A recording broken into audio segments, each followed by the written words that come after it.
안녕하십니까. 3월 17일 월요일입니다. 위대한 지적질 서호석입니다. 반갑습니다.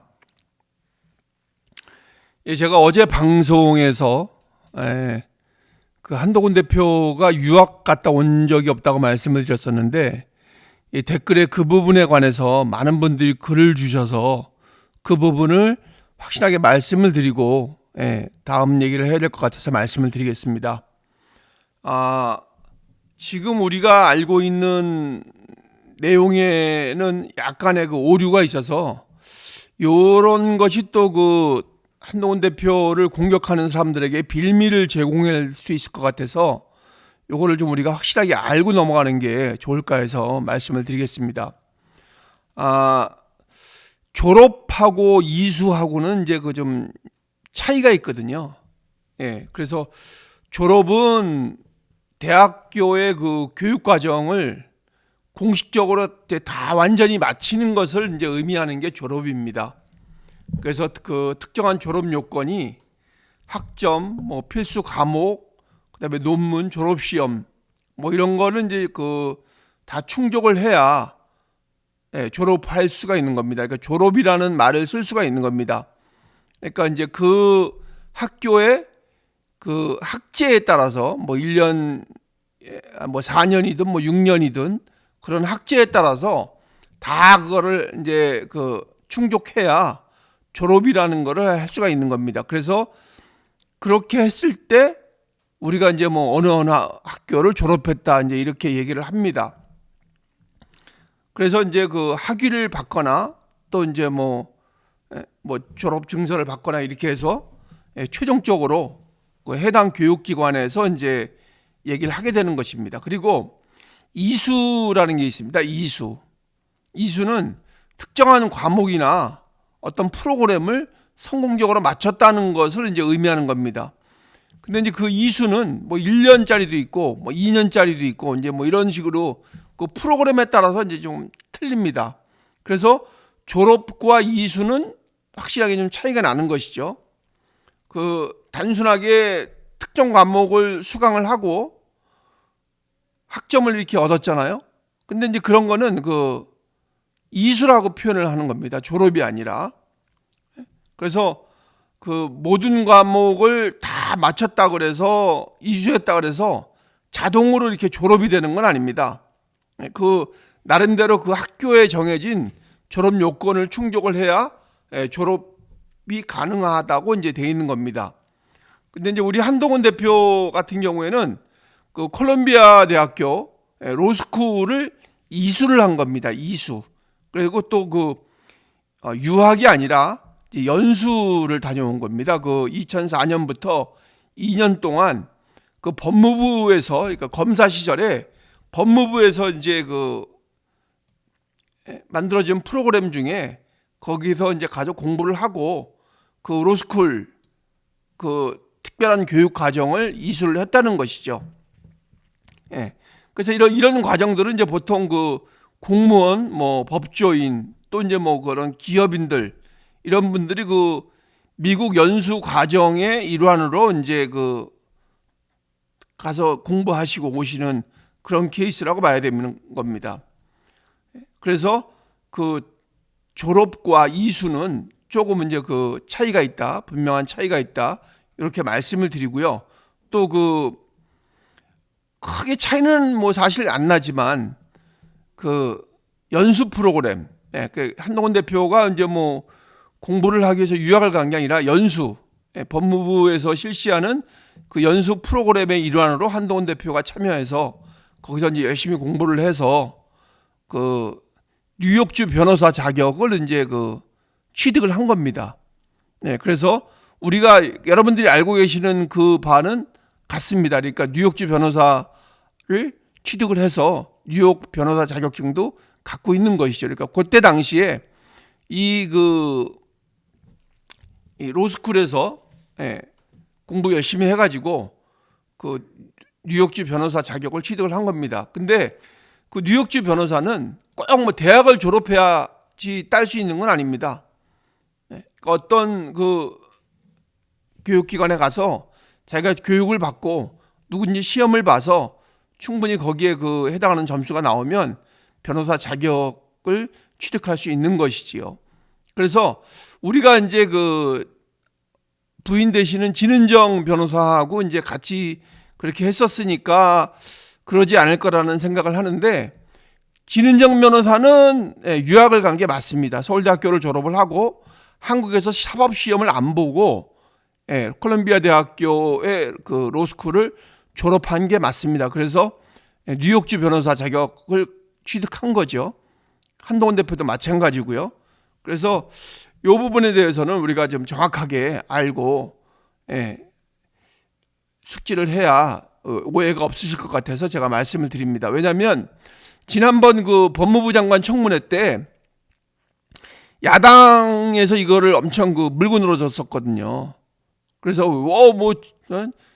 콜롬비아 대학교 졸업도 하지 않아놓고 무슨 졸업이라고 얘기를 하느냐 막 이렇게 얘기를 했었는데, 한동훈 대표는 그렇게 얘기한 적이 없거든요. 스스로가 얘기한 적이 없습니다.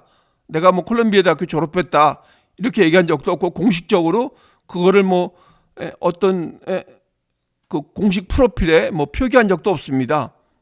졸업이라고는 얘기 안 했거든요. 근데서 이제 그 야당의 그 공격이 그 무위로 돌아간 적이 있습니다. 그래서 앞으로도 많은 그런 그 검증들이 많이 몰려올 것이기 때문에 우리가 이 부분에 대해서는 좀 명확하게 알고 거기에 좀 대처를 해야 될 것 같아서 분명하게 말씀을 드리겠습니다.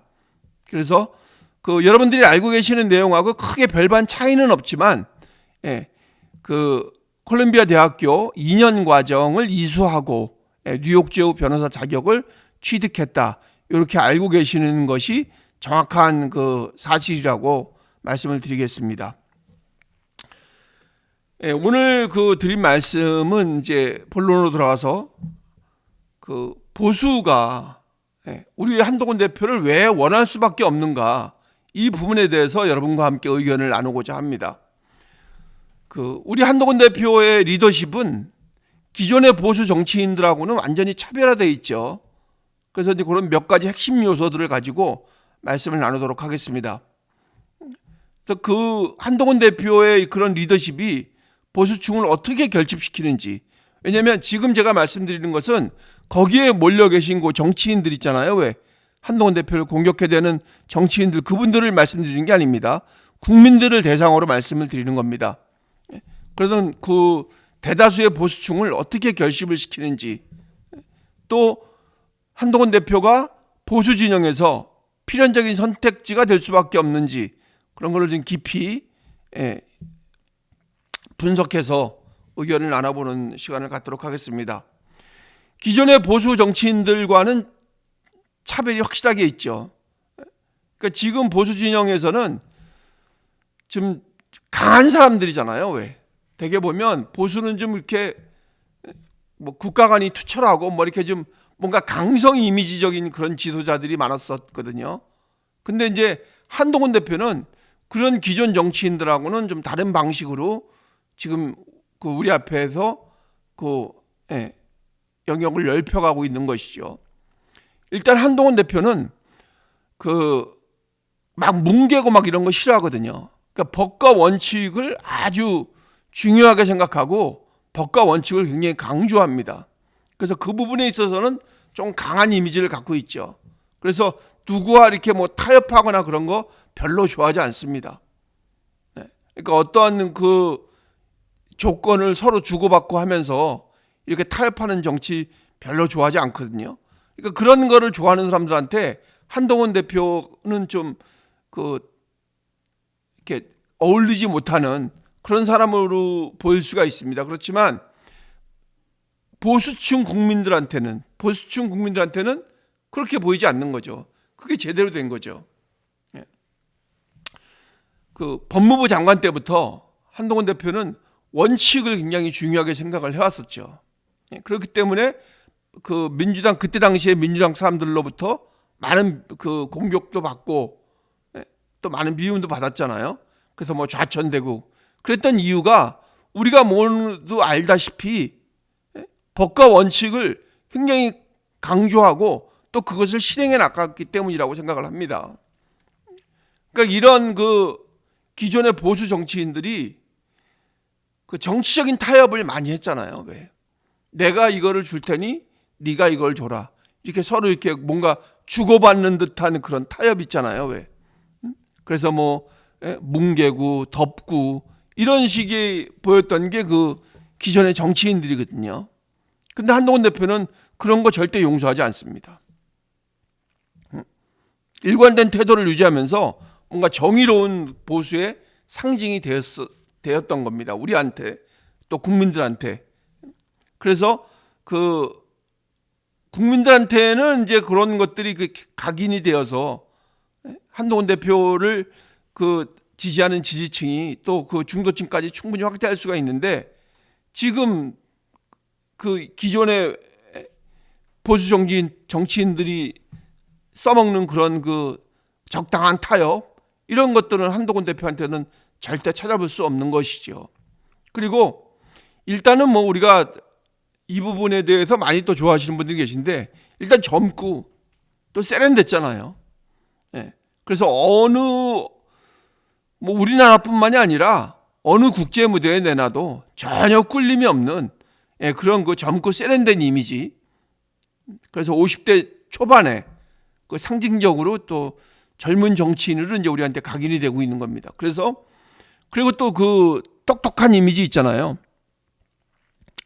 그 대학교 2학년 때 사법시험에 합격을 했다고 하더라고요.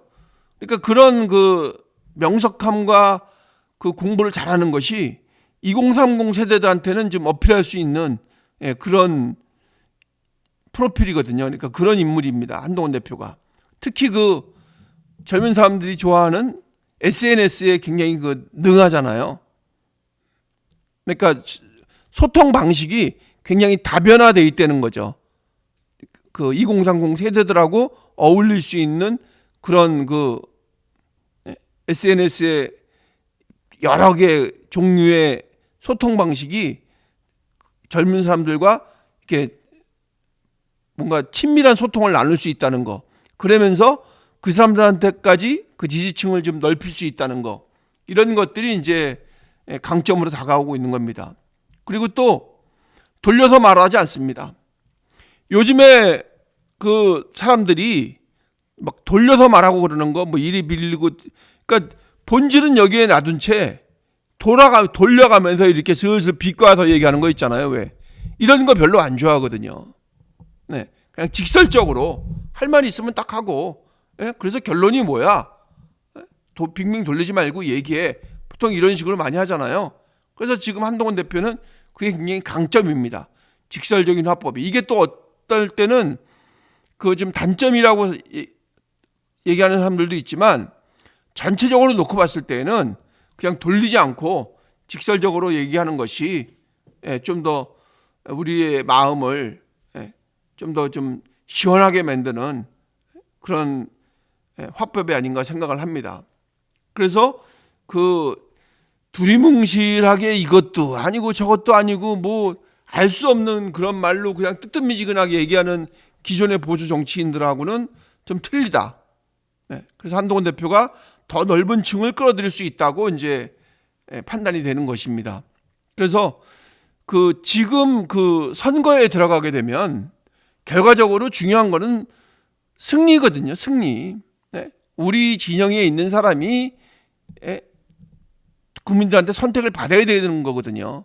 결과적으로는 그 대통령을 갖고 있는 그런 여당이 돼야 된다는 것이죠.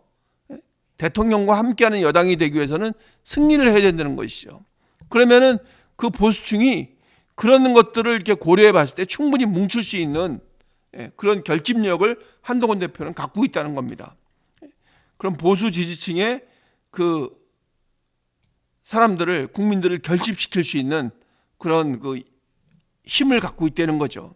물론 뭐 이런 극우들도 있습니다. 한동훈 대표를 그 아주 뭐 엄청나게 막 공격해대는 그런 보수 극우들도 있지만, 그 사람들 전부 다는 아니더라도 그 사람들 중에서도 극우를 동조하는 사람은 없거든요. 그냥 거기에 지금 한 문제에 대해서만 같이 동조할 뿐이지 실질적인 상황에 들어가면 그 사람들하고의 뜻을 같이 한다고 볼 수는 없습니다.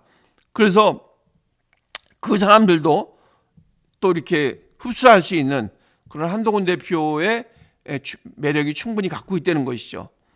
그래서 지금 그 윤석열 대통령하고 같이 간다 그래서 절대 그 국민의 선택을 받을 수는 없죠. 네. 지금 그 한동훈 대표뿐만이 아니라 그 이전에 정치를 해왔던 분들도 지금 그때 그 당시에 갖고 있는 대통령들하고는 완전히 차별화를 시킨 게 다 전략적으로 주요한 겁니다. 한동훈 대표는 일부러 뭐 차별화를 시키려고 하는 게 아니죠. 왜냐하면 그 국민 눈높이에 맞춰야 되기 때문에 그렇게 갈 수밖에 없는 것이죠. 그렇게 차별이 될 수밖에 없는 겁니다. 그래서 그 윤석열 대통령과는 지금 긴밀한 관계를 사실 유지를 해야 되겠죠.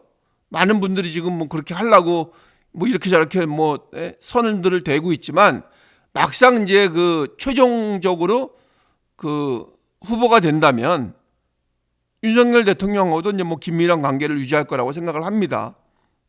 뭐 그럴 가능성이 아주 많지는 않지만 어쨌든 그렇다고 뭐 아예 등한시할 수는 없거든요. 그래서 그렇지만 윤석열 대통령하고 동일한 노선을 걷진 않습니다. 왜냐하면 그 긴밀한 관계가 있을 수는 있지만 생각이 동의하는 것은 아니라는 얘기죠. 그러니까 그 뜻에 동의해서 같이 뭐 거기에 꿍짝을 맞춰준다는 얘기는 아닙니다. 분명히 아닌 건 아니라고 얘기할 수 있는, 그러니까 똑같은 노선을 걷지 않고 한동훈 대표의 그 독자적인 노선을 충분히 그 갈 거라고 저희는 믿는 겁니다. 그래서 그 윤석열 대통령의 지지층, 그러니까 어느 정도의 그 지지층을 흡수하고 또 더욱 더 크게는 그 중도 보수층을 이렇게 아우를 수 있는 그런 장점을 가진 사람이 한동훈 대표밖에는 지금 없다고 생각이 되는 겁니다. 그 사람들도 알고 있습니다. 지금 그 국민의힘 그 지도부에서도 한동훈 대표의 그런 그 확장력과 그런 매력적인 부분들을 분명히 알고 있거든요. 그렇지만 이제 그거를 지금 표신해서 어떻게 얘기를 할 수는 없는 거죠. 왜냐하면 아직까지 선택이 되지 않았기 때문에. 그래서 이제 지금 그런 부분들이 그 충분한 그 확장력을 갖고 있다, 충분한 경쟁력을 갖고 있다, 이렇게 이제 우리가 생각할 수 있는 겁니다. 그리고 더 중요한 것은 뭐냐면 그 좌파에 대한 그 강하게 이제 그런 대립하는, 그러니까 좌파에 대해서 확실하게 이제 그 차단을 시키고 확실하게 잘못된 거라고 대립각을 확실하게 세우는 게 한동훈 대표의 이제 그 보수층을 결집시키고 한동훈 대표를 선택할 수밖에 없는 그런 그 카드가 되는 것이라고 생각을 합니다. 왜냐하면 그 법무부 장관 시절부터 민주당하고는 강하게 맞섰잖아요.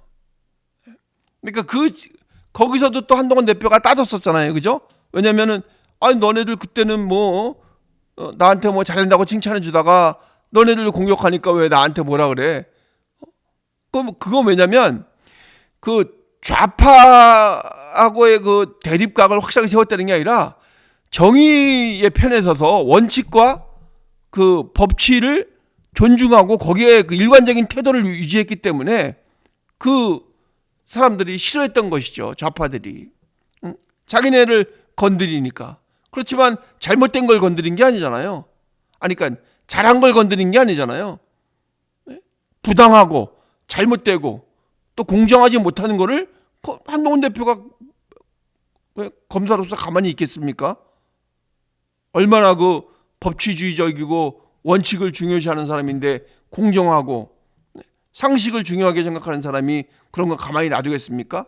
그러면서 이제 자연스럽게 그 반좌파의 상징이 돼버린 겁니다.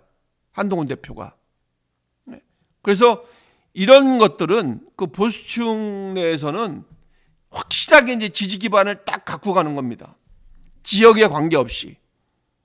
어느 지역이든 상관이 없는 것이죠. 왜냐하면 그 어느 지역에 있을지라도 보수층은 분명히 있는 것이거든요. 그렇지만 그 사람들의 마음속에는 확실하게 각인이 돼 있는 겁니다.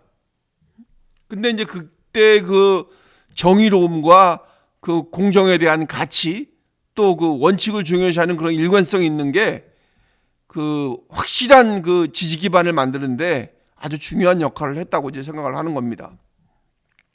그리고 그 한동훈 대표가 갖고 있는 강점 중에 하나가 그 따뜻한 가슴이잖아요. 그러니까 따뜻한 마음이 느껴지는 것들을 우리는 여러 곳에서 볼 수가 있었죠. 그런 그 사회적 약자들하고의 동행, 이런 것도 굉장히 한동훈 대표가 중요하게 생각하고 강조하는 부분입니다. 그래서 지금은 아니지만, 그러니까 어제나 오늘은 아니지만 그 전에도 종교계 대표들을 만나면 그때 그 당대표가 아니고 비상대책위원장일 때 얘기 같습니다. 그때 이제 한동훈 대표는 그 나름대로 소금의 역할을 하겠다. 그다음에 사회적 약자하고의 동행을 자기가 이루어 나가겠다면서 그런 부분들을 강조하는 것이 보면 그 국민들로부터 한동훈 대표의 그런 따뜻한 마음을 국민들이 느낄 수 있지 않았나 이렇게 생각을 합니다. 왜냐하면 말로만 그랬던 것이 아니라 행동으로 보여줬잖아요. 그때 그 상계동 백사마을에서 그 명절 때, 그 구정 때죠, 그렇죠? 설날 명절 때 그 국민의힘에서 내려온 돈을 국회의원들한테 선물 안 돌리고 그때 그 연탄 나눠줬잖아요. 그래서 또 그것도 그렇고 또 그 사회적 약자들하고의 동행하는 모습이 많이 보여졌거든요.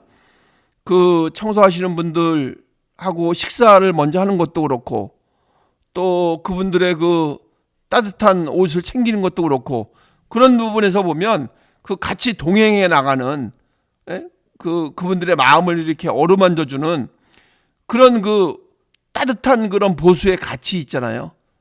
그런 것들이 충분히 그렇게 느껴졌고 그분들한테도 느껴졌고 또 그거를 보는 사람들한테도 그게 확실히 각인이 됐다고 생각을 합니다.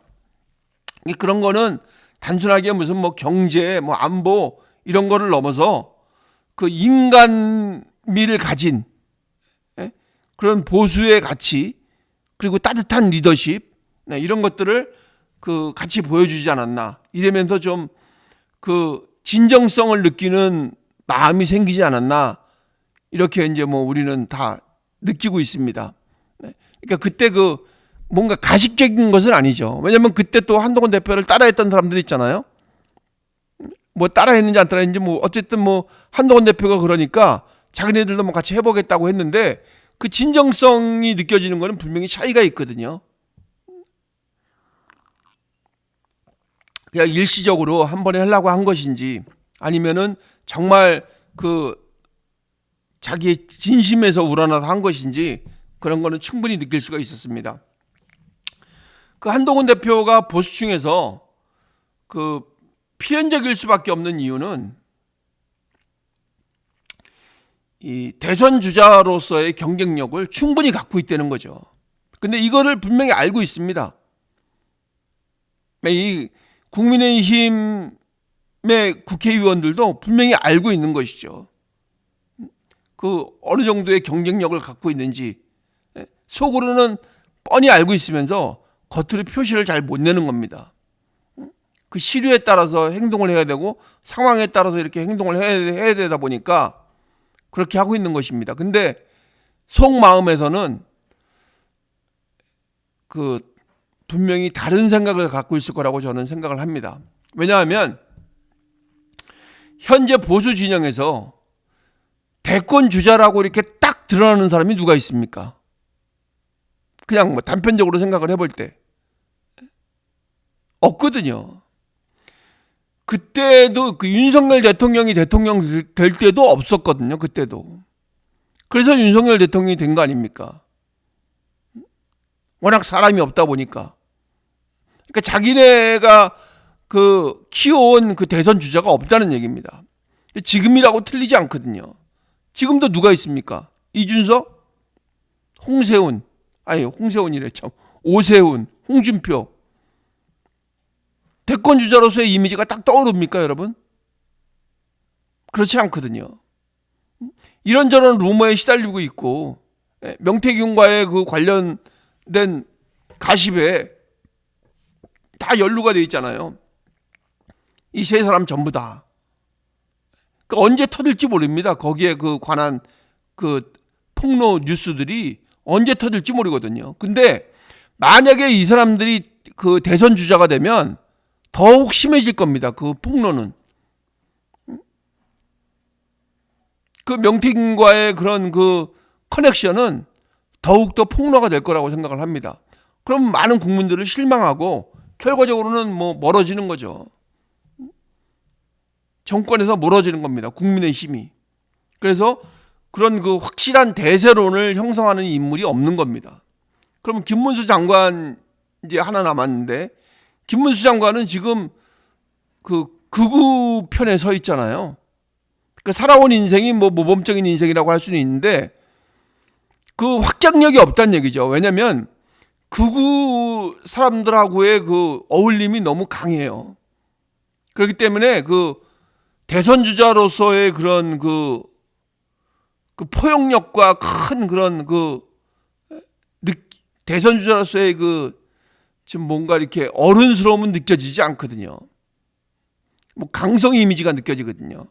근데 대통령은 대통령 대선 주자로 나설 사람이 더군다나 그 전체 국민한테 좀 확장을 해야 될 사람이 그런 강성 이미지를 보여주면 대세론을 형성할 수가 없는 겁니다. 근데 이런 거에서 반해서 한동훈 대표는 그냥 뭐 우리가 지지하는 한동훈 대표를 떠나서 한동훈 대표의 그동안의 면면을 보면 보수 정체성을 확실하게 지키고 갔잖아요. 왜냐하면 한동훈 대표가 그 보수를 떠난 적이 한 번도 없거든요. 그러면서도 새로운 이미지를 이렇게 확 이렇게 불러오고 있거든요. 여러 가지 측면에서. 안보적인 측면에서는 굉장히 그 강한 보수의 이미지를 갖고 있고, 또 경제적인 측면에서는 그 새로운 이미지를 국민들한테 심어주고 있는 겁니다. 이미 이제 그 저번에 사임당 TV에서 보여줬던 것 때문에 국민들은 다 알고 있는 겁니다. 한동훈 대표가 어떻게 경제정책을 이끌어갈지 그 싹수를 다 본 거죠. 아, 이런 엄청난 실력을 갖고 있구나. 이런 그 주도 면밀함을 갖고 있구나. 이런 거는 국민들이 다 느꼈을 거라고 생각을 합니다. 그 다음에 이제 한동훈 대표는 또 그런 그 이렇게 말하면 좀 그렇지만 그 투사의 그런 느낌도 있거든요. 그래서 그때 당시에 그 문재인 정부 당시에 그 반문, 그러니까 그 사람들 잘못된 것에 대해서 확실히 차단시키고 거기에 대해서 철저히 조사하고 또 구속시키고 하는 그런 것들이 분명히 보였었고, 그 다음에 그 반민주당의 그 투쟁의 상징성도 분명히 갖고 있거든요. 왜냐하면 법무부 장관 때 1대 180으로 싸웠잖아요. 그때 어느 누구 하나 한동훈 대표한테 뭐 제대로 뭐 반격한 사람이 한 사람이라도 있습니까? 민주당에. 한동훈 대표한테 다 나가 떨어졌지. 근데 이제 보수 진영이 중요하게 생각하는 게 이거거든요. 이런 거 저런 걸 잘 떠나서 그 보수 진영이 중요하게 생각하는 그런 가치 중에 하나가 그런 좌파에 대한 그 견제 또는 그 좌파 척결, 이런 것들을 보수층은 상당히 강하게 갖고 있습니다. 마음속에. 그 좌파의 존재에 대해서 굉장히 그 부정하는 그 마음들을 많이 갖고 있습니다. 보수는 기본적으로. 그렇기 때문에 한동훈 대표가 거기에 대해서는 뭐 정확하게 그런 마음 갖고 있죠. 그런 그 보수의 정신이 뚜렷하게 한동훈 대표에게 있다는 것입니다. 너무 확실하게 갖고 있어서 사람들이 좀 그걸 오해할 수도 있는데, 한동훈 대표는 그 부분에 있어서만큼은 이 보수 진영의 사람들이 추호의 그런 그 미심쩍어하지도 않습니다. 그 조국 사태 때 보면 한동훈 대표가 그때 그 상징되잖아요. 그 민주당하고의 그런 그 충돌해 나가는 모습에서 자연스럽게 그 반민주당의 상징이 되었습니다. 그때부터. 그러면서 이 보수 또 중도 보수층의 그 확실한 지지를 받는 그런 인물이 됐던 거죠. 근데 이런 것들이 그 보수층의 결집을 이끄는 강력한 요인이 되는 겁니다. 그러니까 지금은 그 뭐 이런저런 말들이 많이 있지만 결정이 되고 나면 또 그 냉정하게 분석을 하다 보면 한동훈 대표 말고는 누가 없네 이렇게 생각이 되는 것입니다. 또 지금의 그런 그 국민들의 지지나 팬덤 현상을 보게 되면 그 사람들은 분명히 그렇게 느낄 겁니다. 그래서 그런 부분들이 좀 충분히 확장 가능성을 갖고 있다 이렇게 생각을 하는 겁니다. 그 지금 중도층까지 이제 확장을 시켜야 되는데 지금 국민의힘에는 중도층을 끌어올 수 있는 인물이 보이지 않고 있는 게 사실입니다. 중도층까지 지금 확실하게 끌어안을 수 있는 그런 주자는 보이지가 않습니다. 한동훈 대표는 그런 분들하고는 확실하게 좀 차별이 되잖아요. 여러 가지 측면에서 뭐 명석하고 똑똑한 건 이루 말할 수 없고 그 기존의 그 보수 정치인들하고는 좀 틀린 그런 그 세련된 이미지가 있고 또 그 누구도 하지 않았던 그런 논리적인 화법, 논리적이고 직설적인 그런 화법이 있잖아요.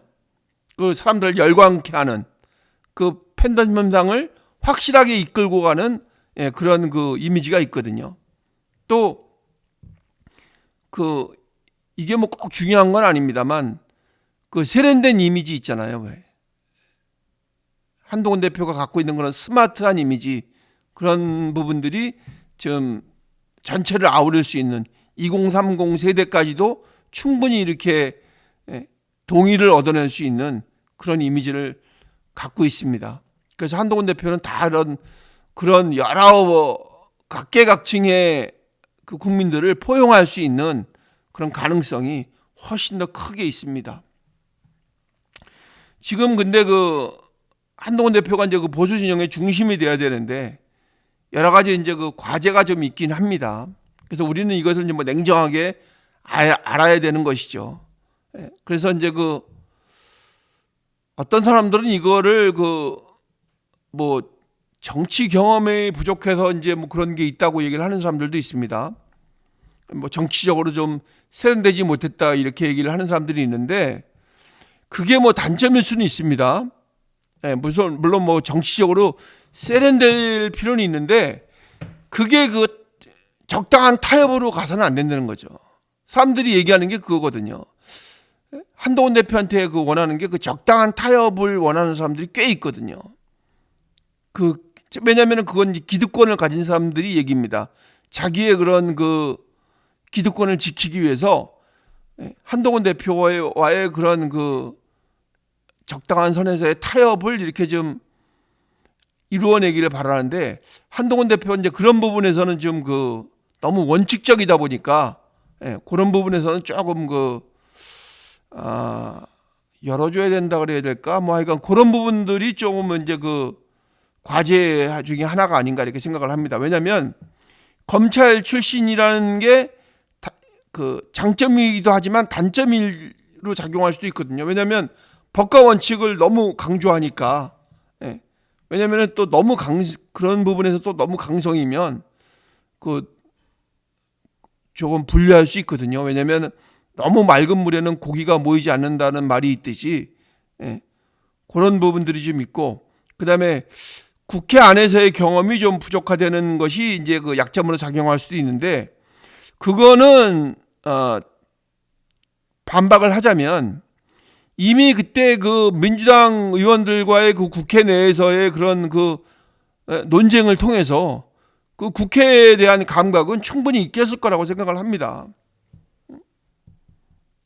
근데 이제 거기서는 그렇지만 그 당내에 대한 그 입지 있잖아요. 당내 왜냐하면 국민의당 그 국회의원들을 이렇게 좀 더 이렇게 확대시켜서 많은 분들을 좀 이렇게 같이 해야 되는데, 그런 분들의 마음이 좀 닫혀 있는 거에 대해서 그런 부분들은 좀 보완을 해 나가야 될 거라고 이제 생각을 합니다. 그런데 그런 데서 이제 좀 약간 그런 그 정치적인 역량을 보여줄 필요는 있다고 생각을 합니다. 그렇지만 그거는 그 뭐 단숨에 되는 건 아니고요.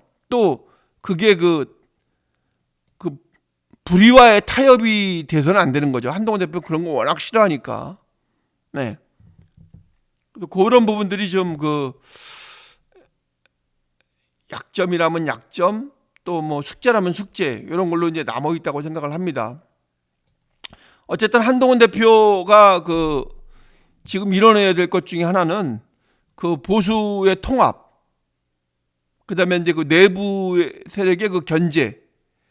저쪽에 뭐 자통당 사람들은 말할 거 없고요. 그 사람들이야 뭐 어떤 것을 해도 그 사람들은 저게 뭐 동조하지 않을 사람들이니까 그 사람들까지는 아니더라도 지금 그 국민의힘 내부에 그런 그 견제 세력들을 극복하기 위한 그런 노력은 조금 필요하지 않나 이렇게 생각을 합니다. 왜냐하면 보수 진영 내에서 한동훈을 탐탁지 않게 생각하는 세력도 분명히 존재를 합니다. 그래서 이 사람들하고의 관계를 어떻게 정리를 할지, 또 보수 내의 그 분열을 어떻게 극복해 갈지, 이런 부분들이 좀 중요한 과제가 될 거라고 생각을 합니다. 그렇지만 이런 부분들을 해결하는 방법은 한동훈 대표의 그 생각이 주요할 때가 있거든요. 왜냐하면 그 원칙을 지키면서 나가면 그 사람들을 충분히 그 설득력 있게 이끌어낼 수가 있거든요. 왜냐하면 그 사람들은 그 자기의 그 지금에 갖고 있는 그 기득권하고 자꾸 연결을 시켜서 그 부분에 대해서 좀 한동훈 대표가 무언가를 해주길 바라는데, 한동훈 대표가 좀 원칙적으로 지키고 가고 또 국민의 호응을 받으면, 왜냐하면 거기 나와 있잖아요. 모든 권력은 국민으로부터 나온다고. 국민한테 호응을 받으면 그 사람들이 아무리 해도 버팅길 수가 없거든요. 그 호응도가 높아지면 높아질수록 그 사람들은 충분히 끌어들일 수 있는 그런 한동훈 대표라고 생각을 합니다. 그리고 이제 그 경제하고 외교 정책 같은 거 보면 그 비전 제시를 지금 충분하게 하고 있습니다. 그래서 법적인 문제나 사법적인 부분에서는 뭐 한동훈 대표한테 뭐 더 이상 말할 게 없죠. 그렇지만 그 경제와 외교 분야에서는 그 어떤 비전을 제시할지, 그런 부분들은 좀 그 중도층 국민들한테 조금 더 강하게 어필을 해야 될 필요가 있다고 생각을 합니다. 이번에 그 크립토 커런시의 그 가상화폐 부분에 관해서 얘기를 했고, 또 금융개혁이나 그런 그 금융정책적인 부분, 또 그 디지털 경제, 이런 것들에 대해서 새로운 경제정책이 한동훈 대표를 통해서 이렇게 발현이 돼야 국민들을 많이 설득시킬 수 있다는 얘기죠. 그러니까 그 부분도 사람들이 많이 보거든요.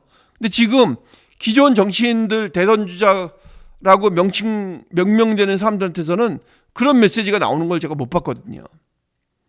그래서 이런 부분에서는 우리 한동훈 대표가 충분히 그 국민들을 그 경제 정책에 관해서는 그 비전을 제시할 수 있다고 이렇게 생각을 합니다. 그래서 새로운 그 보수의 경제 정책으로 충분히 자리 잡을 가능성이 크다고 생각을 합니다.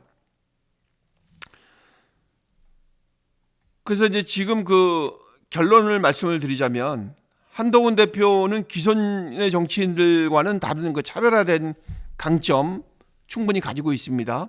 젊고 세련되고 또 스마트하고 그런 원칙적인 리더십을 갖고 있고, 그러니까 이런 건 그 보수들이 지향하는 바니까요.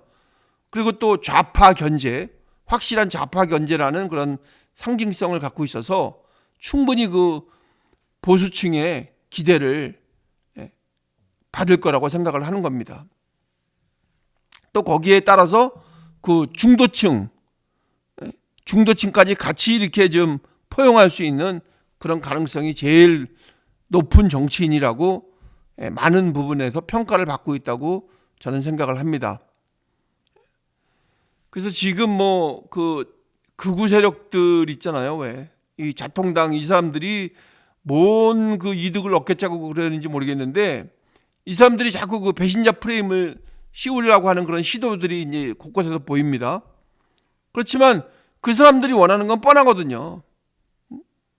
자기네들이 뭔가를 받아야 되는데 자기네들이 뭔가를 받지를 못하는 거예요. 그러니까 몇 번 시도는 해봤죠. 한동훈 대표한테. 그렇지만 한동훈 대표가 그런 거 어디 받아들이고 그런 거 그냥 적당히 타협하고 그런 사람은 아니거든요. 그래서 이제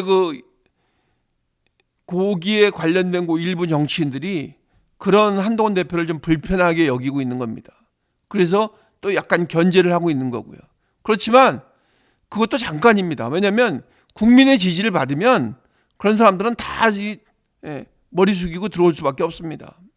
계속 고집할 수 없거든요.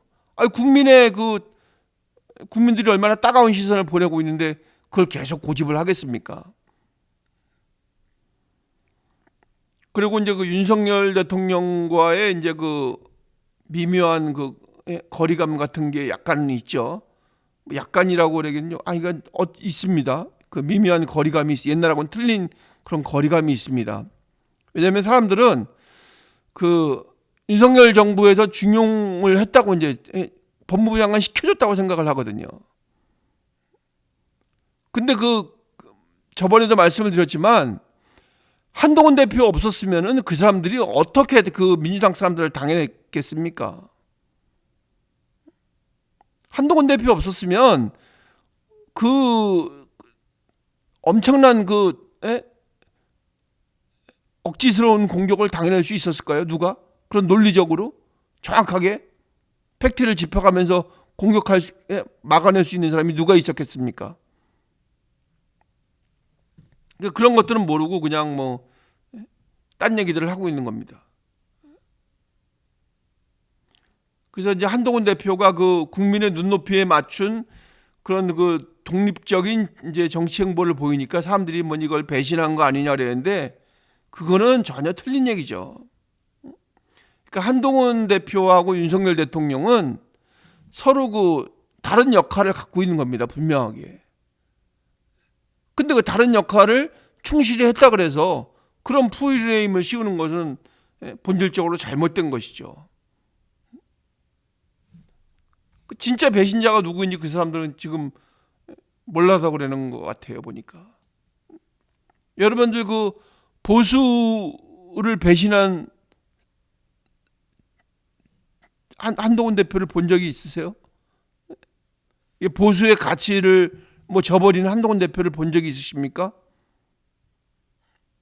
지금 그렇게 프레임을 씌운 사람들은 진짜 보수의 가치를 지키려고 하는 마음이 전혀 없는 사람들입니다.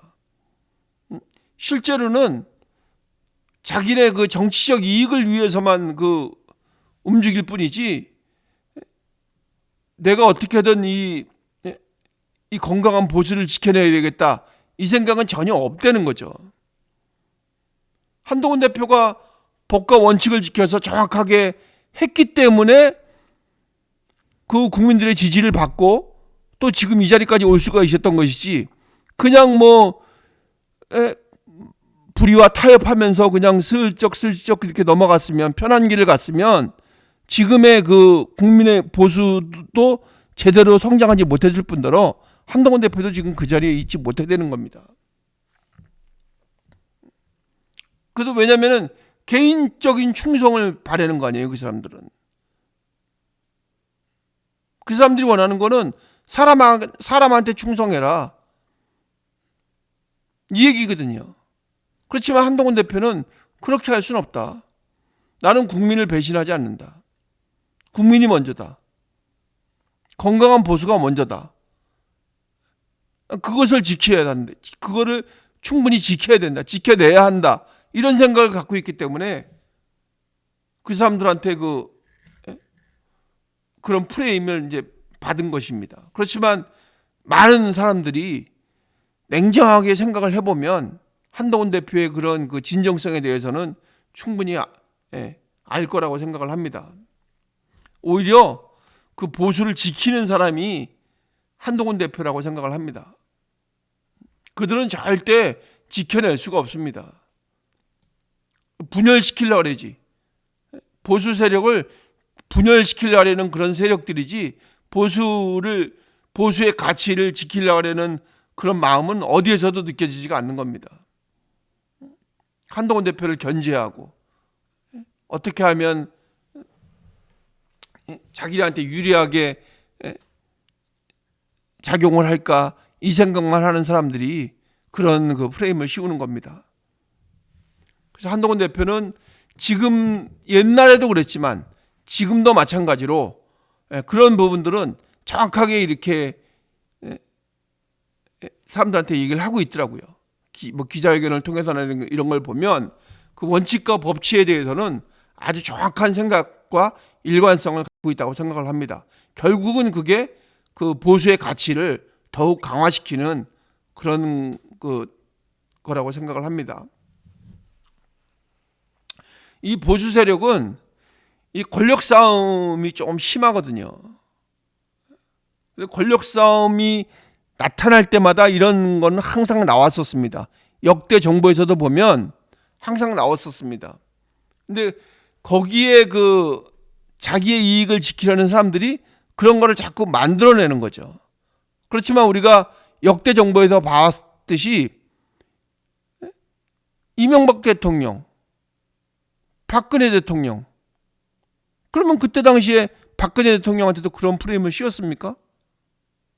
그러니까 서로 다른 역할을 갖고 있다는 거죠.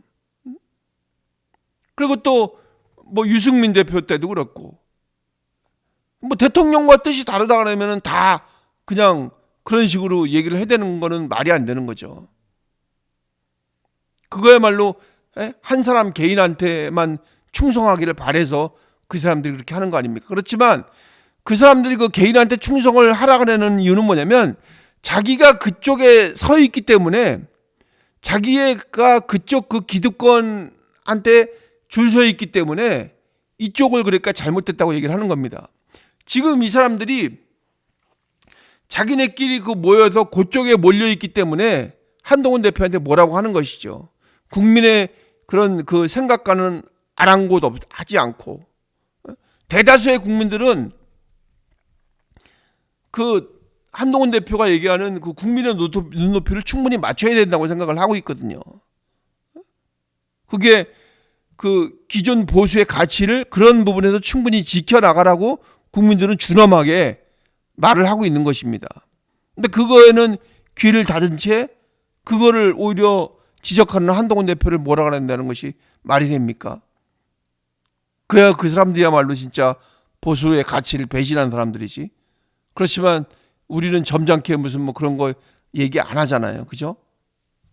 왜냐면은 어차피 포용력 있게 다 이렇게 끌어가고 다 안아야 될 그럴 상황이기 때문에 한동훈 대표가 충분히 그렇게 이끌어갈 거라고 생각을 합니다.